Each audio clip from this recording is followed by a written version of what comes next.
Hello, everybody. Welcome to TRP, the Random Podcast, with me, Saurabh Saneja. This is the book reading series of TRP, and currently we are reading the book The Monk Who Sold His Ferrari by Robin S. Sharma. Continuing with the next chapter, a magical meeting with the sages of Sivana. After walking for many hours along an intricate series of paths and grassy trails, the two travelers came upon a lush, green valley. On one side of the valley, the snow-capped Himalayas offered their protection, like weather-beaten soldiers guarding to the place where their generals rested. On the other, a thick forest of pine trees sprouted, a perfectly natural tribute to this enchanting fantasy land. The sage looked at Julian and smiled gently. Welcome to the nirvana of Sivana. The two then descended along another less traveled way and into the thick forest which formed the floor of the valley. The smell of pine and sandalwood wafted through the cool, crisp mountain air. Julian, now barefoot to ease his aching feet, felt the damp moss under his toes. He was surprised to see richly colored orchids and a host of other lovely flowers dancing among the trees, as if rejoicing in the beauty and splendor of this tiny slice of heaven. In the distance, Julian could hear gentle voices, soft and soothing to the ear. He continued to follow the sage without making a sound.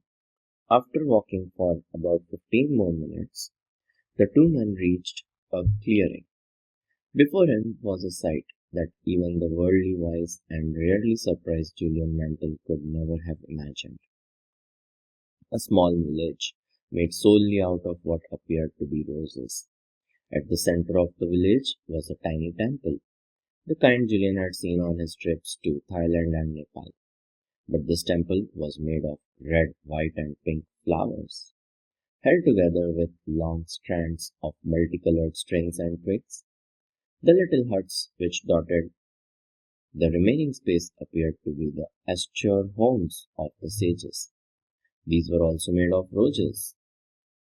Julian was speechless. As for the monks who inhabited the village, those he could see looked like Julian's traveling companion, who now revealed that his name was Yogi Raman. He explained that he was the eldest sage of Sivana and the leader of this group. The citizens of this dreamlike colony looked astonishingly youthful and moved with poise and purpose.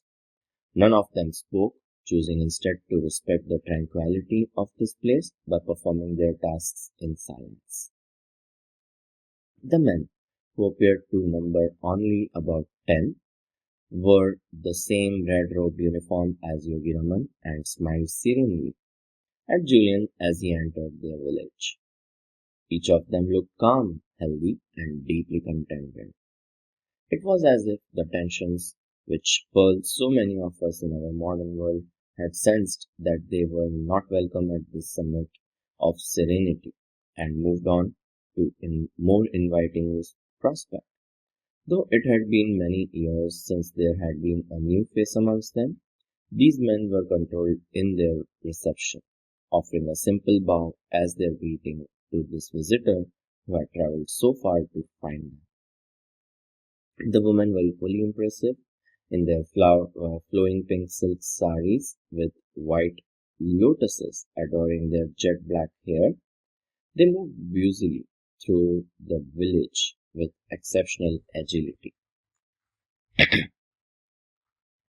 However, this was not the frenetic busyness that pervades the lives of people in our society. Instead, theirs was to the easy, graceful kind. With Zen-like focus, some worked inside the temple preparing for what appeared to be a festival.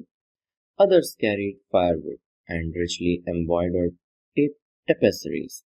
All were engaged in productive activity, all appeared to be happy. Ultimately, the faces of the sages of Sivana revealed the power of their way of life. Even though they were clearly mature adults, each of them radiated a childlike quality, their eyes twinkling with the vitality of youth. None of them had wrinkles, none of them had grey hair, none of them looked old.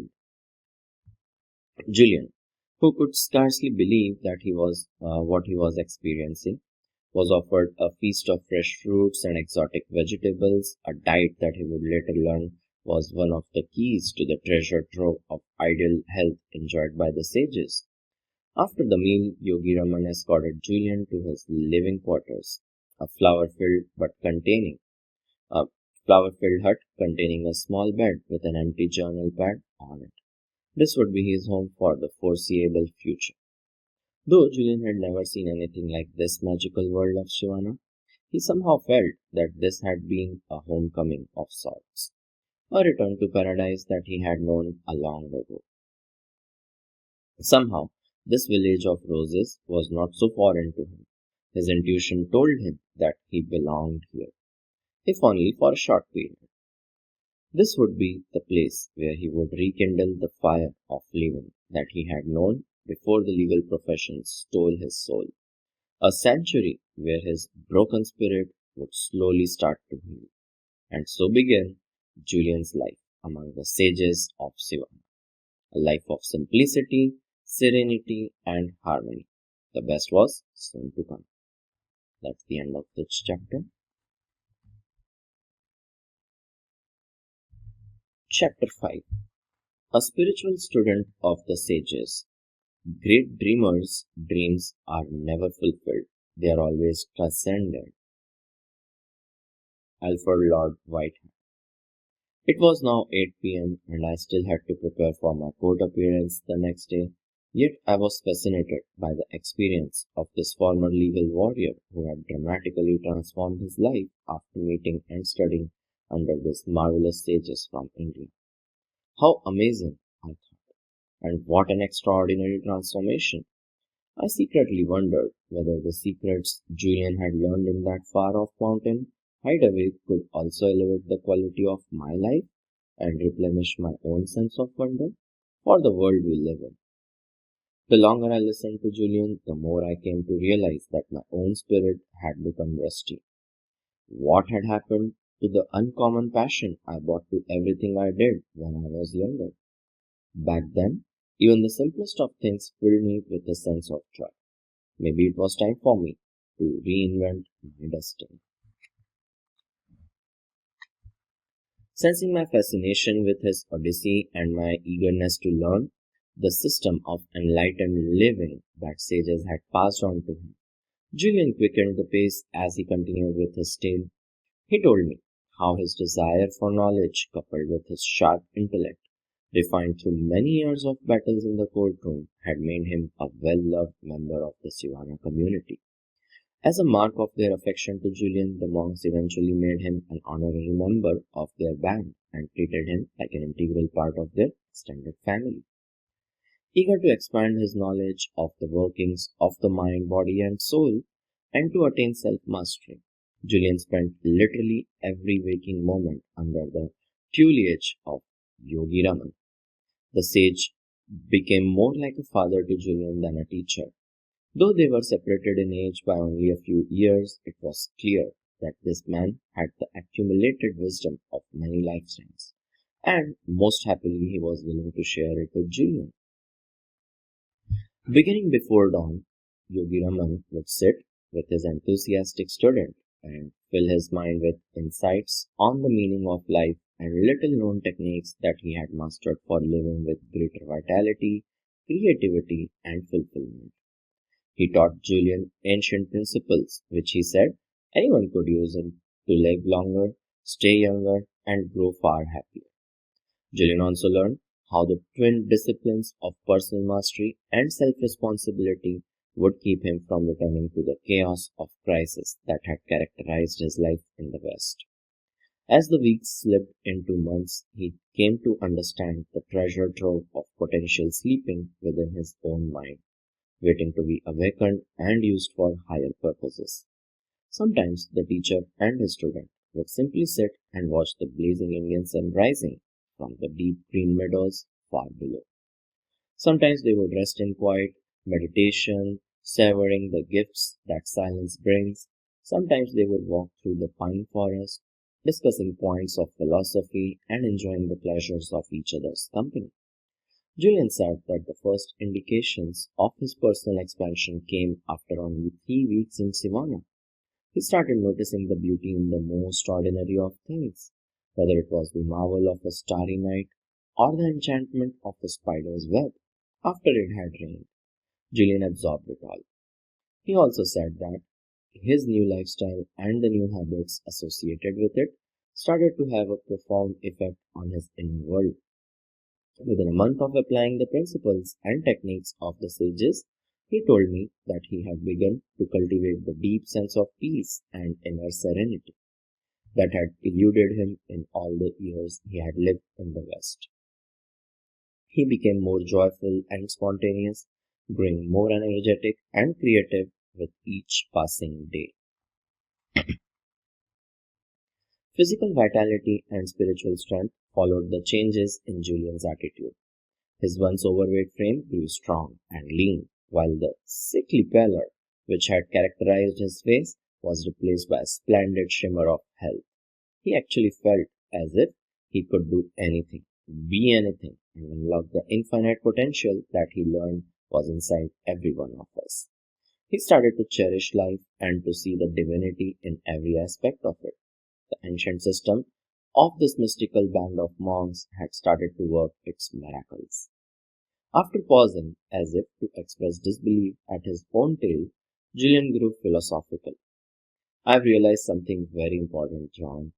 The world, and that includes my inner world, is a very special place. I've also come to see that success on the outside means nothing unless you also have success within.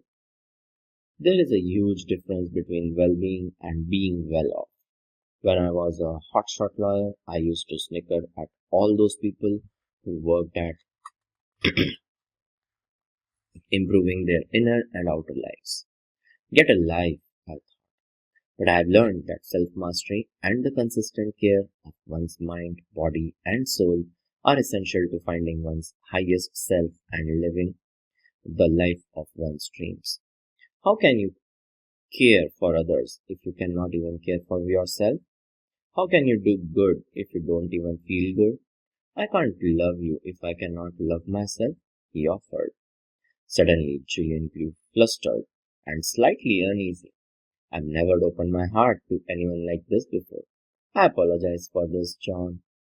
It is just that I experienced such a catharsis up in those mountains, such a spiritual awakening to the powers of the universe, that I feel others need to know what I know. Noticing that it was getting late, Julian quickly told me he would take his leave and bid me adieu. You can't leave now, Julian. I'm really pumped to hear the wisdom you learned in the Himalayas and the message you promised your teachers you would bring back to the West. You can't leave me in suspense. You know I can't stand it. I'll be back. Rest assured, my friend. You know me. Once I start telling a good story, I just can't stop. But you have your work to do, and I have some private matters that needs to be taken care of. Just tell me one thing then. Will the methods you learned in Sivana work for me? When the student is ready, the teacher appears. Came the swift reply. You, along with so many others in our society, are ready for the wisdom I now have the privilege of holding. Every one of us should know the philosophy of the sages. Every one of us can benefit by it. Every one of us must know of the perfection, that is, their natural state. I promise I will share their ancient knowledge with you. Have patience. I will meet you again tomorrow night, this time at your house. Then I'll tell you all you need to know to put far more living into your life. Is that fair? Yeah, I guess if I have done without it all these years, awaiting another 24 hours won't kill me. I responded with disappointment. And with that, the master litigator turned enlightened yogi of the East was gone, leaving me with a mind full of unanswered questions and unfinished thoughts. As I sat in my office quietly, I realized how small our world really was. I thought about the vast pool of knowledge that I had not even begun to dip my fingers into. I thought about how it might feel to regain my own zest for living, and about the curiosity I had had when I was younger. I would love to feel more alive and to bring unbridled energy to my days. Maybe I too would leave the legal profession. Maybe there was a higher calling for me as well. With these weighty considerations on my mind, I turned out the lights, locked the door to my office, and walked out into the thick heat of another summer's night.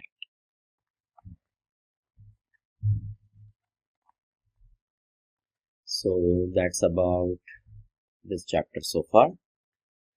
So I hope you liked this episode of TRP, the random podcast.